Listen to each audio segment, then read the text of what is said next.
নির্বাচন কমিশনের ত্রয়োদশ জাতীয় সংসদ নির্বাচনে মনোনয়নপত্র গ্রহণ ও বাতিলের আদেশের বিরুদ্ধে আপিল দায়েরের শেষ দিনের কার্যক্রম চলছে। শুক্রবার রাজধানীর আগারগাঁওয়ে নির্বাচন কমিশন ভবনে সকাল থেকে অঞ্চলভিত্তিক বুথগুলোতে মনোনয়নপত্র বাতিলের সিদ্ধান্তের বিরুদ্ধে আপিল জমা দিচ্ছেন প্রার্থীরা। বিকেল ৫টা পর্যন্ত এসব আপিল গ্রহণ করা হবে বলে জানিয়েছেন ইসি। নির্বাচন কমিশন ভবনে স্থাপিত আপিল দায়ের কেন্দ্রে অঞ্চলভিত্তিক 10টি বুথে এসব আপিল গ্রহণ করা হচ্ছে। দেশের বিভিন্ন অঞ্চলের প্রার্থীরা উপস্থিত হয়ে বিভিন্ন বুথে কাগজপত্র জমা দিচ্ছেন। আপিল গ্রহণ শেষ হওয়ার পর আগামীকাল থেকে শুনানি শুরু হবে। আপিল শুনানি শেষে কমিশনের সিদ্ধান্ত অনুযায়ী চূড়ান্ত প্রার্থী তালিকা প্রস্তুত করা হবে। গত 4 জানুয়ারি বাছাইয়ের শেষ দিনে 300টি নির্বাচনী এলাকায় রিটার্নিং কর্মকর্তা ও সহকারী রিটার্নিং কর্মকর্তারা মোট 2,568টি মনোনয়নপত্র যাচাই করেন। এর মধ্যে 1,842 জন প্রার্থীর মনোনয়নপত্র বৈধ ঘোষণা করা হয় এবং 723 জন প্রার্থীর মনোনয়নপত্র বাতিল করা হয়। রিটার্নিং কর্মকর্তাদের আদেশের বিরুদ্ধে গত 4 দিনে নির্বাচন কমিশনে মোট 469টি আপিল আবেদন জমা পড়েছে। এখন পর্যন্ত খুব ভালো লেভেল প্লেইং ফিল্ড আছে বলে মন্তব্য করেছেন প্রধান উপদেষ্টার প্রেস সচিব শফিকুল আলম। তিনি বলেন, দৃশ্যমান এমন কিছু ঘটেনি যাতে বলা যাবে যে লেভেল প্লেইং ফিল্ড নেই। দুপুরে ময়মনসিংহ নগরের শিববাড়ি মন্দির পরিদর্শন ও সনাতন ধর্মাবলম্বীদের সঙ্গে শুভেচ্ছা বিনিময় শেষে তিনি এসব কথা বলেন। প্রেস সচিব বলেন, লেভেল প্লেইং ফিল্ড নিশ্চিত করতে সরকার সব ব্যবস্থাই নিয়েছে। 2-1 জন লেভেল প্লেইং ফিল্ড নিয়ে কথা বললেও এখন পর্যন্ত ছোট বড় সকল দলের জন্য সমান সুযোগ বা লেভেল প্লেইং ফিল্ড আছে। ইলেকশনের আমেজ সব জায়গায় আমরা দেখছি। আর লেভেল প্লেইং ফিল্ড দুই একটা কথা বলেন, বাট আমরা দৃশ্যমান কোনো এমন কিছু দেখছি না যে এর জন্য মানে কেউ বলতে পারবেন যে দেশে লেভেল প্লেইং ফিল্ড নেই। আমরা মনে করছি পুরোপুরি লেভেল প্লেইং ফিল্ড আছে এবং এটা সমস্ত ছোট পার্টির জন্য যেরকম বড় পার্টিগুলোর জন্য সেরকম। বিএনপির মহাসচিব মির্জা ফখরুল ইসলাম আলমগীর বলেছেন, পুরো দেশের মানুষ অপেক্ষা করছে নির্বাচনের জন্য, কিন্তু দেশের আইন শৃঙ্খলা পরিস্থিতি সন্তোষজনক নয়। সকালে ঠাকুরগাঁওয়ে কালীবাড়িতে নিজ বাসভবনে সাংবাদিকদের সাথে মত বিনিময় সভায় তিনি এই কথা বলেন। ফখরুল বলেন, রাজনৈতিক নেতৃবৃন্দের হত্যা করা হচ্ছে, কিন্তু সরকারের পক্ষ থেকে এখনো অবধি এ সমস্ত বিষয়ের উপর কোনো কার্যকরী ব্যবস্থা গ্রহণ করা হয়নি। ছাত্র সংসদ নির্বাচন জাতীয় নির্বাচনে কোনো প্রভাব ফেলবে না বলেও দাবি করেন মির্জা ফখরুল ইসলাম আলমগীর। গোটা দেশের মানুষ তো অপেক্ষা করছে নির্বাচনের জন্য, কিন্তু আইন শৃঙ্খলা পরিস্থিতি যেটা দাঁড়িয়েছে সেটাতে আমি আপনার খুব সন্তুষ্ট হতে পারছি না। কারণ যে হারে রাজনৈতিক নেতৃবৃন্দকে খুন করা হচ্ছে, বিশেষ করে আমাদের দলের কয়েকজন নেতাকে হত্যা করা হয়েছে, খুন করা হয়েছে, আমরা এটা তীব্র নিন্দা জানিয়েছি, ক্ষোভ জানিয়েছি, কিন্তু সরকারের তরফ থেকে সেই ধরনের যে একটা ইফেক্টিভ ব্যবস্থা সেটা কিন্তু গ্রহণ করা হয়নি। এই ঘটনাগুলো যেন পুনরাবৃত্তি না ঘটে ইলেকশনের সময়, সেই ব্যাপারে তারা আরো সক্রিয় ভূমিকা পালন করবেন। দর্শক, এই মুহূর্তে নির্বাচন কমিশনে আছেন আমাদের সহকর্মী মিফতা গালিব। সরাসরি যুক্ত হচ্ছি তার সাথে। আজকে আপিলের শেষ দিন নির্বাচন কমিশনে প্রার্থীদের উপস্থিতি কেমন দেখছেন, আমাদেরকে জানান। ধন্যবাদ সাইদ। আপনি দেখছেন যে নির্বাচন কমিশন ভবনে আজকে শেষ দিনের মতো আপিল দায়ের কার্যক্রমে আসলে প্রার্থীদের খুব আসলে ভিড় লক্ষ্য করা যাচ্ছে। আজকে অনেক প্রার্থী আসলে এসেছেন তারা আপিল দায়ের করার জন্য। তো আমি যদি আজকে তথ্য যদি আমি আজকে বলতে চাই, এখন পর্যন্ত নির্বাচন কমিশনের সর্বমোট 723 জন প্রার্থিতা বাতিল হয়। তো প্রার্থীরা বাতিলের প্রেক্ষিতে আজকে এখন পর্যন্ত 551 জন এখন পর্যন্ত তারা আপিল দায়ের করেছেন। তো আপনি পিছনে দেখছেন যে প্রার্থীদের একটা অনেক বড় একটা লাইন আসলে দেখতে পাচ্ছেন, যে তারা আসলে লাইন ধরে তারা মূলত এখানে তারা অভিযোগ জানাচ্ছে তাদের রিটার্নিং কর্মকর্তার বিরুদ্ধে। তো এখানে আসলে যেমনটি দেখতে পাচ্ছেন যে মোটামুটি আজকে মূলত আপিল দায়ের কার্যক্রমের শেষ দিন হিসেবে তো মোটামুটি আজকে ভিড় অনেক বেশি দেখা যাচ্ছে। তো গত 5 জানুয়ারি থেকে মূলত শুরু হয় যে আপিল দায়ের কার্যক্রম। তো আপিল দায়ের কার্যক্রমে তারা আসলে জানাচ্ছেন যে বিশেষ করে প্রার্থীরা 1% যে ভোটের যে বিষয়টা, 1% স্বাক্ষরের যে বিষয়টা, এটি আসলে গণতান্ত্রিক যে যাত্রা, এই গণতান্ত্রিক যে যাত্রা অর্থাৎ গোপন ভোটের যে জায়গাটা, এই জায়গাটাকে আসলে মূলত প্রশ্নবিদ্ধ করে। তো প্রার্থীরা এমনটি আসলে জানিয়েছেন। এছাড়া আসলে নির্বাচনী হলফনামা, তারপরে মামলা সহ তারপর ঋণ খেলাপি সহ বেশ কিছু অভিযোগ নিয়ে আসলে প্রার্থীরা আসে তারা এবং আপিল দায়ের কার্যক্রম করছে। তো কিছুক্ষণ আগে আমরা দেখেছি যে বিএনপির একজন স্বতন্ত্র প্রার্থী তিনি আসলে অভিযোগ করতে এসেছেন। এছাড়া বেশিরভাগ আসলে স্বতন্ত্র প্রার্থীরাই মূলত তাদের প্রার্থিতা বাতিল হয়েছে। তারা আসলে এখানে এসে তারা তাদের অভিযোগ জানাচ্ছে এবং আপিল দায়ের কার্যক্রম তারা সম্পন্ন করছে। তো আসলে সকালবেলা ইসি আব্দুর রহমান আল মাসুদ তিনি আসলে আনঅফিসিয়ালি জানিয়েছেন যে যে আজকে শেষ দিন উপলক্ষে আসলে সার্বিক যাতে কোনো ধরনের সমস্যা না হয় সেজন্য মূলত যাতে কার্যক্রম স্মুথ হয় এই জন্য তিনি সবাইকে নির্দেশনা দিয়েছেন। তো এখন পর্যন্ত 10টি বুথ এবং একটি কেন্দ্রীয় বুথ সহ সর্বমোট 11টি বুথে আসলে এই আপিল দায়ের কার্যক্রম চলমান। তো এখানে আসলে তারা নির্বাচন সংশ্লিষ্ট কর্মকর্তারা তাকে প্রার্থীদেরকে সার্বিকভাবে সহযোগিতা করতেছেন। তবে প্রার্থীরা আসলে বলছেন যে নির্বাচনে যে আচরণবিধি লঙ্ঘন এবং প্রশাসন আসলে একটি নির্দিষ্ট দলের দিকে আসলে হেরে পড়ার যে অভিযোগ তারা আসলে করছেন। এছাড়া নির্বাচনে আসন্ন ত্রয়োদশ জাতীয় সংসদ নির্বাচনের যে লেভেল প্লেইং ফিল্ড, এই লেভেল প্লেইং ফিল্ড নিয়ে আসলে তারা বরাবরই তারা শঙ্কা প্রকাশ করছে। তারা আসলে জানাচ্ছেন যে নির্বাচন কমিশনকে বারবার এবং স্থানীয় রিটার্নিং কর্মকর্তাকে বারবার আচরণবিধি লঙ্ঘন, লেভেল প্লেইং ফিল্ড নিয়েও বারবার অভিযোগ জানালেও তারা আসলে সার্বিকভাবে তারা অভিযোগ আমলে নিচ্ছে না এবং তারা যে নির্দিষ্ট একটি দল, সেই নির্দিষ্ট একটি দলের পক্ষে হয়েই তারা কাজ করছেন বলে প্রার্থীরা আসলে অভিযোগ করেছেন। তো এই অবস্থাটাকে তারা পরিবর্তন করে আসলে গণতান্ত্রিক ধারা যে নির্বাচন, সেই নির্বাচনকে তারা আসলে করতে চায়। তো আমরা যদি আরেকটু দেখাতে চাই যে এখানে আসলে আমরা ময়মনসিংহ অঞ্চল বুথে আছি। তো এখানে একজন প্রার্থী তিনি এসেছেন, তিনি তার সার্বিক অবস্থা জানাচ্ছেন। প্রার্থী আচ্ছা, আমরা এখানে অনেকজন প্রার্থী আছে। তো অনেকজন প্রার্থী তারা সার্বিকভাবে তারা জানাচ্ছেন যে তারা আসলে মূলত তাদের 1% যে ভোট, এই 1% এই ভোটটি মূলত যে প্রকাশ্যে আনা এবং পুলিশের মাধ্যমে এটি যে তদারকির যে বিষয়টা, এই তদারকির বিষয়টা মূলত আসলে গণতান্ত্রিক পন্থার যে অগ্রযাত্রা, এই অগ্রযাত্রাকে আসলে ব্যাহত করে।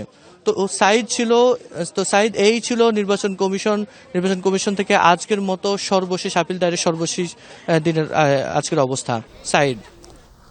গালিব, আপনাকে ধন্যবাদ। দর্শক, নির্বাচন কমিশন থেকে আজকে আপিলের শেষ দিনের সবশেষ তথ্য জানাচ্ছিলেন আমাদের প্রতিনিধি মিফতা গালিব। দীর্ঘ 1.5 যুগেরও বেশি সময় পর বগুড়ায় যাচ্ছেন বিএনপির ভারপ্রাপ্ত চেয়ারম্যান তারেক রহমান।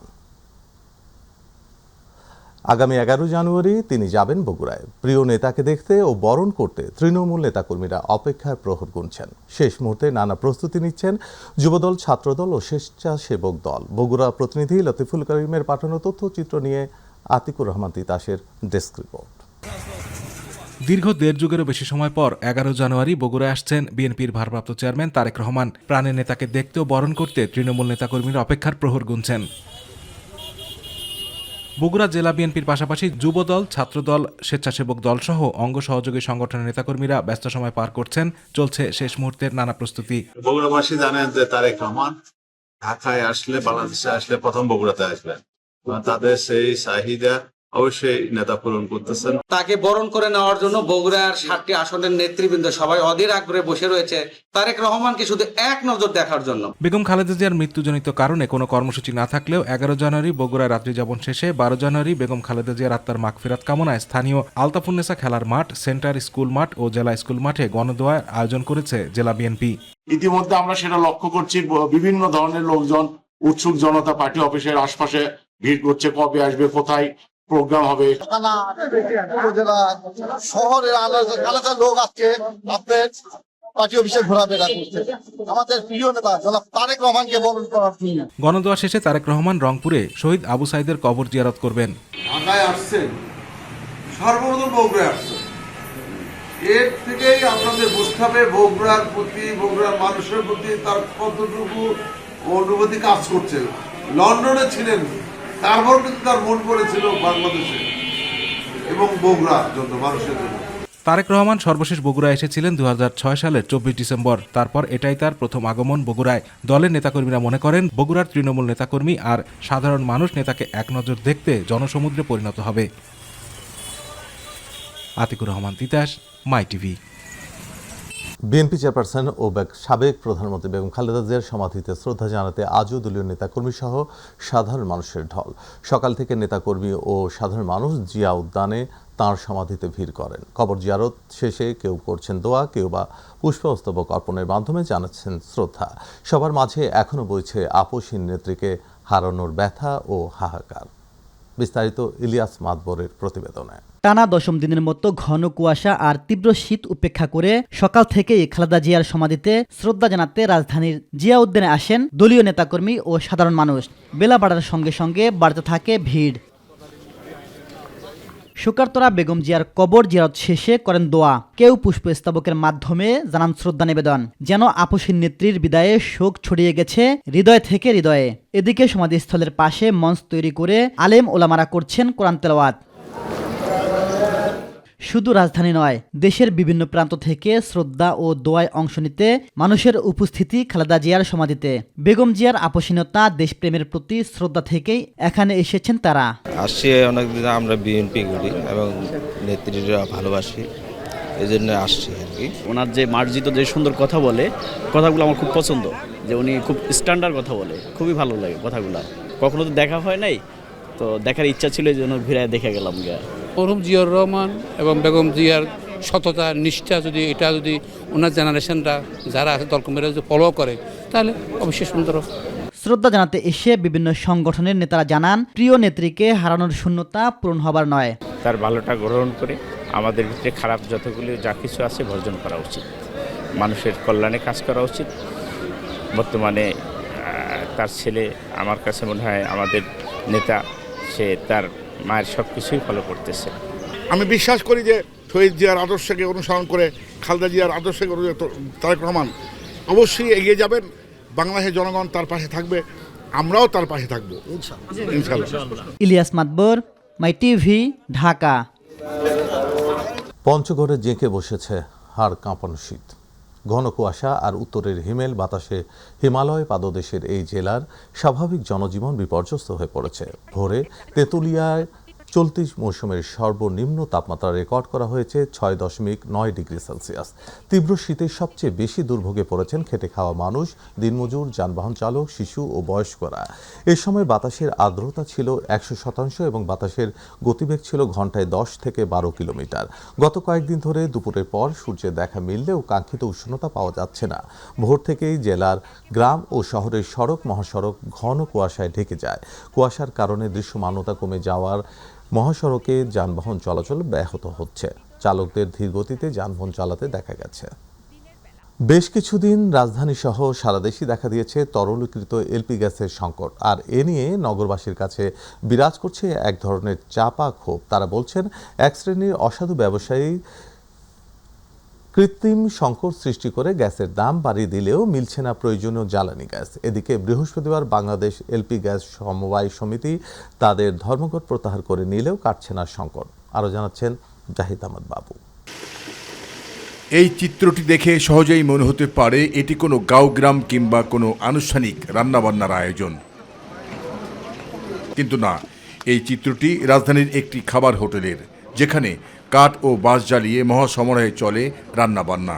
গ্যাসের সিলিন্ডার এখন পাওয়া যায় নাই, গ্যাসের অভাব, এই কারণে লার্কি চুলা রান্না করতেছি। অথচ খাবার হোটেলের সাথেই সারি সারি করে রাখা হয়েছে এলপিজি গ্যাসের বিশাল স্তূপ। পাশেই এত সব সিলিন্ডার থাকা সত্ত্বেও বিকল্প হিসাবে কাঠ দিয়ে রান্নার কারণ জানতে চাইলে হোটেল মালিক জানান, বেশি দাম দিয়েও মিলছে না প্রয়োজনীয় গ্যাস। গ্যাস নাইগা, আমরা লার্কি ব্যবহার করতেছি, সামনে গ্যাস পাবো কিনা তাও বলতে পারতেছি না। একদিকে তীব্র গ্যাস সংকট, পাশাপাশি নির্ধারিত দামের চেয়ে গ্যাসের অধিক মূল্য বাড়িয়ে দেওয়ার ফলে হোটেল রেস্তোরাঁর খাবারের দামও বৃদ্ধি পেয়েছে বহুলাংশে। 10 টাকার পরোটা 15 টাকা, সেটার কারণটা হলো এলপি গ্যাসের কারণে। ভাজি 20 টাকা, ওইটাও তো বৃদ্ধি করা দরকার। সরকার আমাদের তো জনগণ মনে করে না, যদি জনগণ মনে করতো প্রাইসটা তুলে ধরতো, সেটা তো করতেছে না। বর্তমান পরিস্থিতিতে বাজারের দাবি অনুযায়ী সরকারিভাবে সরবরাহ পর্যাপ্ত বলা হলেও বাস্তবে গ্রাহকরা পাচ্ছেন না এলপিজি গ্যাস। গ্যাসের কারণে সংকট, গ্যাস পাচ্ছি না, গ্যাসের কারণে আমার চুলা 2টা বন্ধ।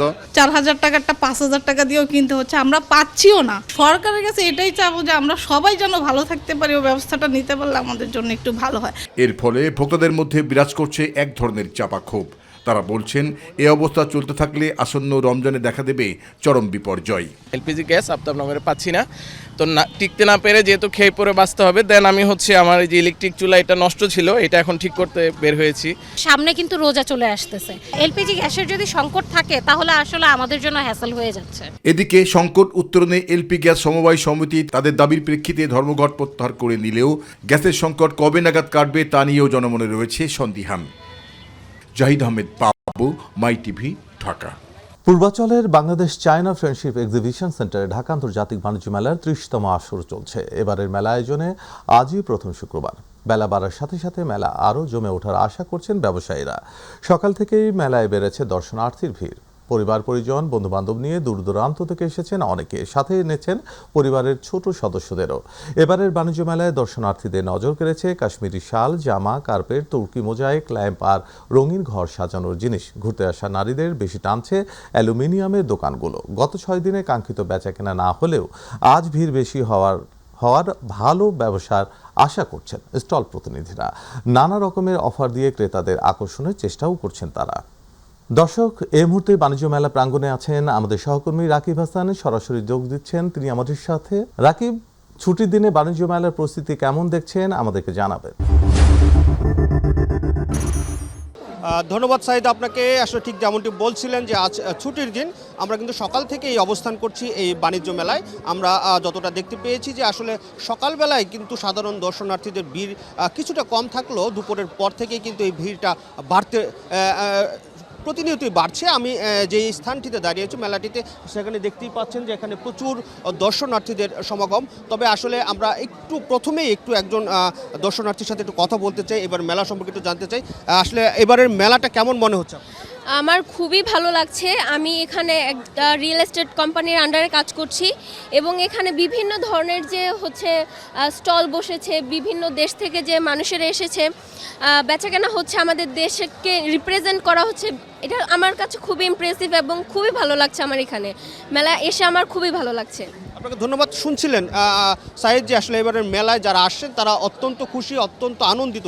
আমি একটু আমাদের আরও কিছু দর্শক দেখাতে চাই। আমার পেছনেই দেখতে পাচ্ছেন যে মানুষের যে ভিড় দেখতে পাচ্ছেন, যে এখানে আসলে ছেলে বড় তার পুরো ফ্যামিলিকে সঙ্গে নিয়েই তারা কিন্তু এই মেলা প্রাঙ্গণে এসছেন। এবং বিশেষ করে মেলায় যে স্টলগুলো রয়েছেন, আমরা জানি যে এই মেলায় 324টি স্টল এবং পেভিলিয়ন রয়েছেন। এখানে কিন্তু দেশের পাশাপাশি বিদেশ থেকেও বিভিন্ন স্টল রয়েছে। সেই স্টলগুলো আমরা যদি দেখতে পাই, বিশেষ করে আমাদের কুকারিজের যে স্টলগুলো রয়েছে সেখানে বা অন্যান্য স্টলগুলোতে কিন্তু প্রচুর আসলে অফার দেওয়া হচ্ছে। আমরা যেই অফারগুলো সাধারণত দেখতে পাই যে বাণিজ্য মেলায় শেষ দিকে যে অফারগুলো নিয়ে আসে, এবার কিন্তু শুরু থেকেই সেই অফারগুলো দিয়ে ক্রেতাদের বা দর্শনার্থীদের তাদের দোকানে টানার জন্য চেষ্টা করছেন। তবে এখন যারা আসছেন তারা আসলে বেশিরভাগই কিন্তু কিনতে আসছেন না, তারা অনেকেই দেখতে আসছেন। যেহেতু মেলার আরও বেশ সময় বাকি রয়েছে, সেই সময়টা তারা দেখবেন, পরবর্তীতে তারা কিনবেন। অনেকেই শেষের দিকে আমরা জানি যে মেলায় বেচা কেনা বেড়ে যায়, সেই আশাতেই রয়েছেন। শেষে হয়তোবা আরও কিছু অফার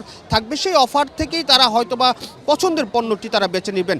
এখন আমরা যে বিষয়টি দেখতে পাচ্ছি, অনেকের সাথে কথা বলেছি, এখন কিন্তু পণ্যের দাম নিয়েও কিন্তু ক্রেতা এবং বিক্রেতার মধ্যে একটি ভিন্ন মত রয়েছেন। ক্রেতারা বলছেন যে বিগত সময়ের তুলনায় এবারে পণ্যের দাম কিছুটা বেশি। তবে এখানে যারা বিক্রেতা রয়েছেন বা ব্যবসায়ী রয়েছেন, তারা বলছেন যে এবার যেহেতু একটু খরচটা বেশি হচ্ছে তাদের অন্যান্য বিষয়ে, সেই কারণেই হয়তোবা সেই খরচটা তার পণ্যের উপর দিয়েই তারা উঠানোর চেষ্টা করছেন। সেই কারণেই হয়তোবা জিনিসপত্রের দাম কিছুটা তারা বেশি হাঁকাচ্ছেন। তবে তারা বলছেন যে বাইরের যে জিনিসপত্র যেই দাম রয়েছে তার চেয়ে অনেকটা কম দামেই কিন্তু তারা এখানে পণ্য বিক্রি করছেন। পণ্যের পাশাপাশি যে অফারের কথা আমরা বলছিলাম, যে আসলে অফারগুলো নিয়ে কিন্তু নানান শুভঙ্করের ফাঁকি রয়েছেন। আমরা দেখতে পাচ্ছি যে অফারগুলো তারা দিচ্ছেন, কিন্তু সেই অফারের প্রাইসটা তারা কিন্তু অন্য দিক থেকে উঠিয়ে নিচ্ছেন।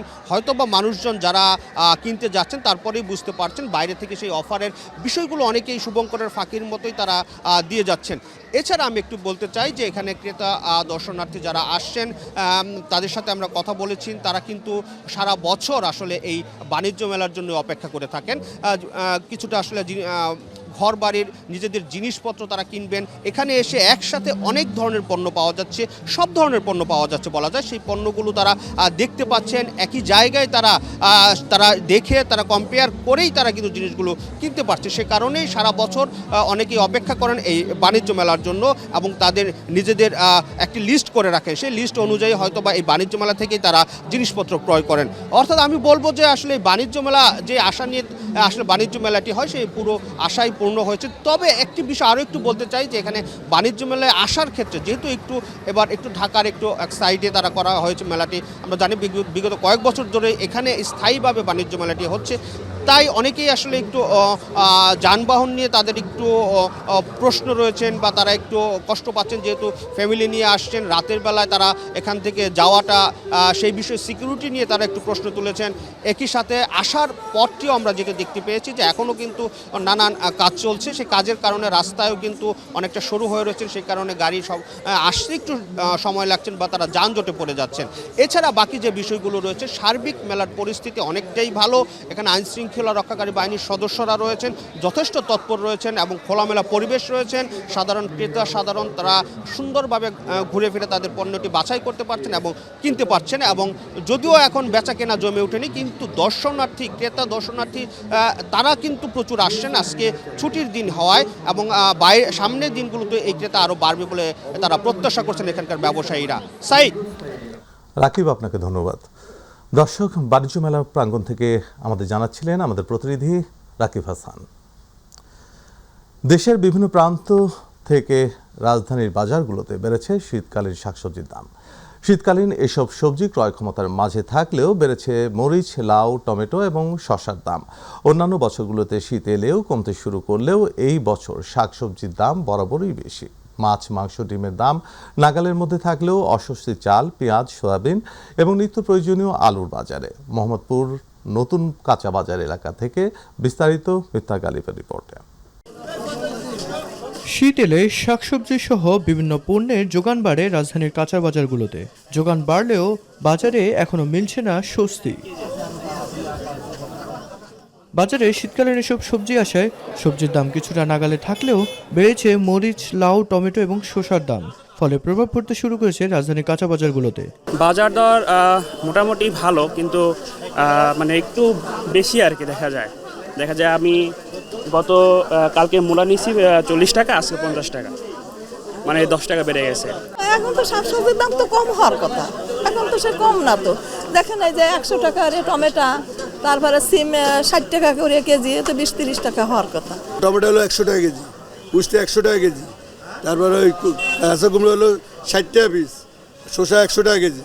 ব্রয়লার মুরগি, মাছ, মাংস সহ অন্যান্য নিত্য প্রয়োজনীয় পণ্যের দাম স্থিতিশীল থাকলেও এখনও চড়া সয়াবিন এবং পেঁয়াজের বাজার।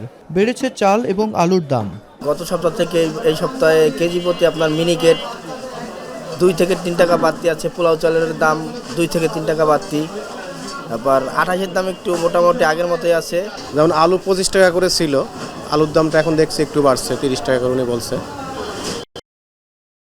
পেঁয়াজের দামও সেম 10 টাকা করে বাড়ছে।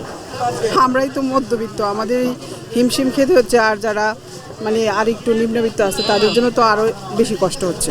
শীতকালীন পণ্যের যথাযথ বাজারজাতকরণ করলে স্বস্তি ফিরবে বলে মনে করেন ভোক্তারা। মিফতা গালিব, মাই টিভি, ঢাকা। ঢাকা চট্টগ্রাম মহাসড়কে নিয়ন্ত্রণ হারিয়ে চলন্ত একটি যাত্রীবাহী বাসে আগুন ধরে যায়। এতে ঘটনাস্থলে অন্তত 4 জনের মৃত্যু হয়েছে, আহত হয়েছেন আরও অন্তত 10-12 জন। শুক্রবার দুপুর 1:45টার দিকে মহাসড়কের কুমিল্লার দাউদকান্দি উপজেলার বানিয়ারপাড়া এলাকায় এ দুর্ঘটনা ঘটে। নিহতদের মধ্যে 2 জন শিশু ও 1 জন নারী, 1 জন পুরুষ রয়েছেন। তাৎক্ষণিকভাবে হতাহতদের নাম পরিচয় পাওয়া যায়নি। পরে ফায়ার সার্ভিস এসে আগুন নিভিয়ে পরিস্থিতি নিয়ন্ত্রণে আনে। ঘটনাস্থল থেকে শিশু সহ 4 জনের মরদেহ উদ্ধার করা হয়েছে বলে জানিয়েছেন দাউদকান্দি হাইওয়ে থানার ওসি ইকবাল বাহার মজুমদার। তিনি জানান, মোটরসাইকেল এবং বাসের সংঘর্ষে মোটরসাইকেলের জ্বালানির বাক্স থেকে আগুনের সূত্রপাত হতে পারে, এতে পুরো বাসে আগুন ধরে যায়।